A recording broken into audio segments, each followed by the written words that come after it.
Hello guys, good morning. कैसे हैं आप सब? उम्मीद है बहुत ही बढ़िया होंगे। फ्रेंड्स, आज हम सभी पढ़ने वाले हैं जनरल स्टडीज का प्रैक्टिस सेट नंबर 49। यहाँ आपको मिलते हैं 20 क्वेश्चन और एक क्वेश्चन आपसे पूछता हूँ जिसका आंसर आपने कमेंट बॉक्स में कमेंट करना होता है। ये सभी क्वेश्चन आपके एलटी ग्रेड एग्जाम के लिए वेरी इंपॉर्टेंट क्वेश्चन है। आप इन सभी क्वेश्चनों के नोट्स बनाते चलिए और साथ के साथ याद करते चलिए। आप इन क्वेश्चनों को पीडीएफ में भी डाउनलोड कर पाएंगे हमारे टेलीग्राम चैनल नेक्स्ट फेम से। साथ ही आपको डिस्क्रिप्शन बॉक्स में लिंक मिल जाएगा, वहां से भी आप इसको डाउनलोड कर सकते हैं। सो गाइस, स्टार्ट करते हैं अपनी आज की क्लास को।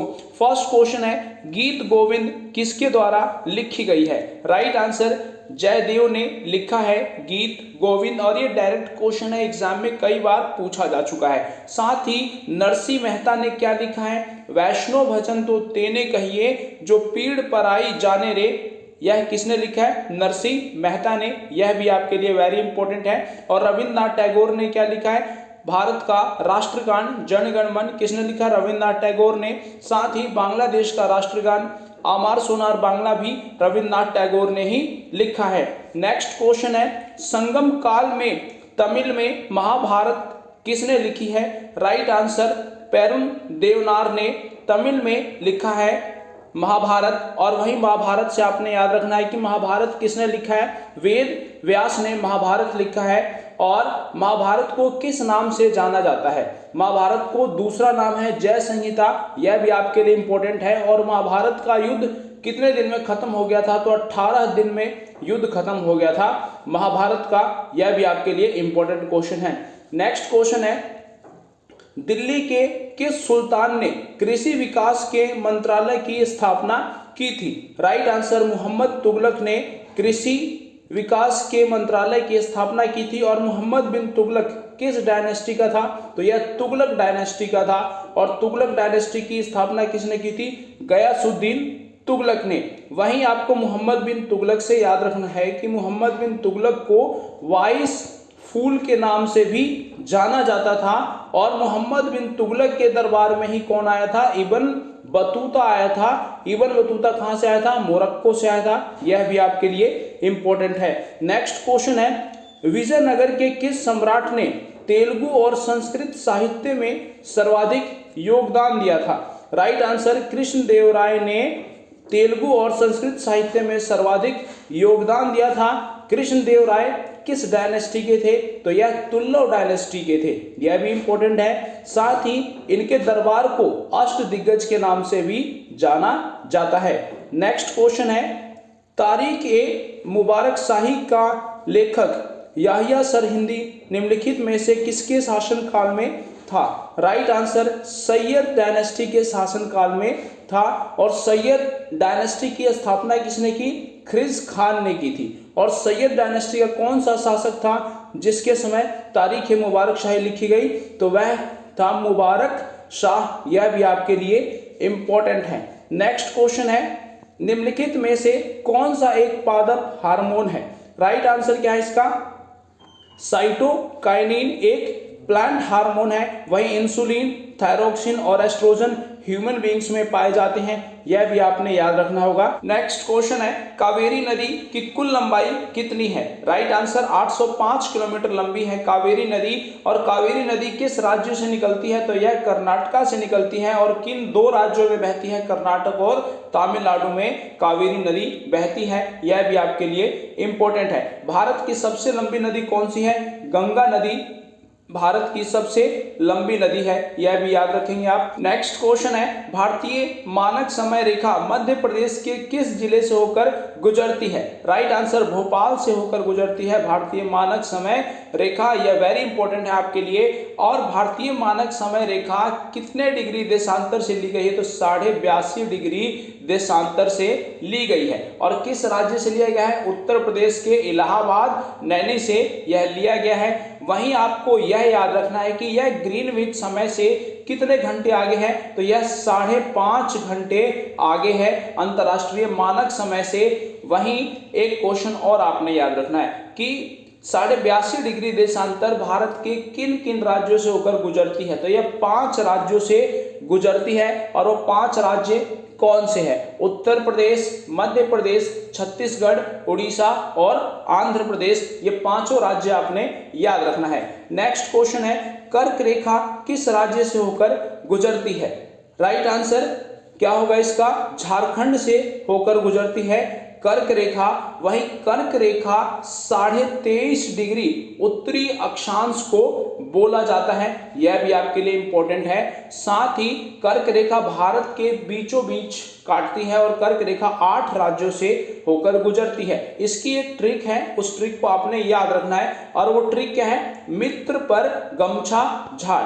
अब मित्र पर गमछा झाड़ से आपने किस तरीके से याद रखना है? म से क्या होगा? मिजोरम, त्र से त्रिपुरा, प से पश्चिम बंगाल, र से राजस्थान, वहीं ग से गुजरात, म से महाराष्ट्र, छ से छत्तीसगढ़ और झ से झारखंड इसका आंसर हो जाएगा। तो टोटल कितने राज्य हो गए? 8 राज्य हो गए। इसको आपने याद रखना है, यह इसकी शॉर्ट ट्रिक है, मित्र पर गमछा झाड़। नेक्स्ट क्वेश्चन है, अंतरराष्ट्रीय पृथ्वी दिवस कब मनाया जाता है? राइट आंसर 22 अप्रैल को अंतरराष्ट्रीय पृथ्वी दिवस के रूप में मनाया जाता है।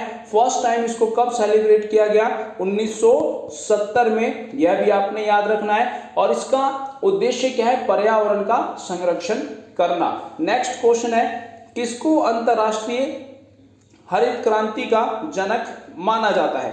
राइट आंसर नॉर्मन बोरलॉग को अंतरराष्ट्रीय हरित क्रांति का जनक माना जाता है। वहीं इंडिया में हरित क्रांति का जनक किसे माना जाता है? MS स्वामीनाथन को। यह क्वेश्चन भी आपके लिए इंपॉर्टेंट होगा।